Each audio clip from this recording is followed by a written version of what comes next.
দর্শক, সংবাদের শুরুতে যেমনটি বলছিলাম, ঈদযাত্রার চতুর্থ দিনেও কমলাপুর স্টেশন নির্দিষ্ট সময়ে ছেড়ে যাচ্ছে ট্রেন। এ বিষয়ে আমাদের সহকর্মী জানাচ্ছেন ওয়ালিদ সিদ্দিকী। চলেন দেখে আসি রিপোর্টটি। ঈদকে সামনে রেখে গত কয়েকদিনের তুলনায় বৃহস্পতিবার যাত্রী বেড়েছে কমলাপুর রেলওয়ে স্টেশনে। সকাল থেকে সব ট্রেনই ছেড়েছে নির্দিষ্ট সময়। চিলাহাটি অভিমুখী নীলসাগর এক্সপ্রেস ট্রেন 1.5 ঘন্টা দেরি হয়েছে। সকাল থেকে কমলাপুর রেল স্টেশনে একের পর এক ট্রেন ভিড়তে শুরু করে।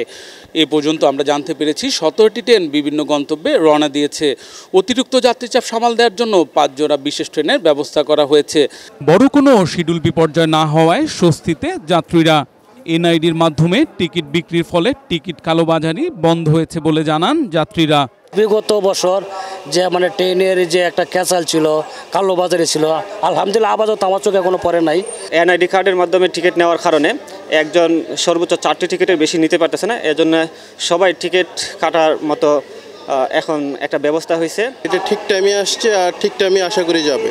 প্রত্যেকবার ঈদ আসলে একসাথে করা হয় না, বাট এবার বাবা মার সাথে করব, ভালো লাগছে। কর্তৃপক্ষ বলছে যাত্রীদের নিরাপদ যাত্রা সফল করতে বদ্ধপরিকর তারা। নীলসাগর এক্সপ্রেস এই ট্রেনটা 1 ঘন্টা 15 মিনিট লেটে গেছে, লেটে আসার কারণে। আর সকল ট্রেনের আইটেম ছেড়ে গেছে।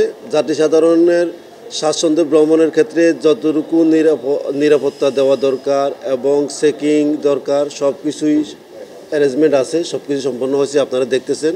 অন্যদিকে ঈদযাত্রা নিরাপদ ও স্বাচ্ছন্দ্যময় করতে কমলাপুর রেলওয়ে স্টেশনে নেওয়া হয়েছে বাড়তি নিরাপত্তা। টিকিট কাউন্টার, প্ল্যাটফর্ম সহ সব জায়গায় র্যাব, পুলিশ, আনসার সদস্যদের পাশাপাশি রেলওয়ের নিজস্ব নিরাপত্তা বাহিনীর উপস্থিতিও চোখে পড়েছে। Walid Siddiqui, Asian television, Dhaka.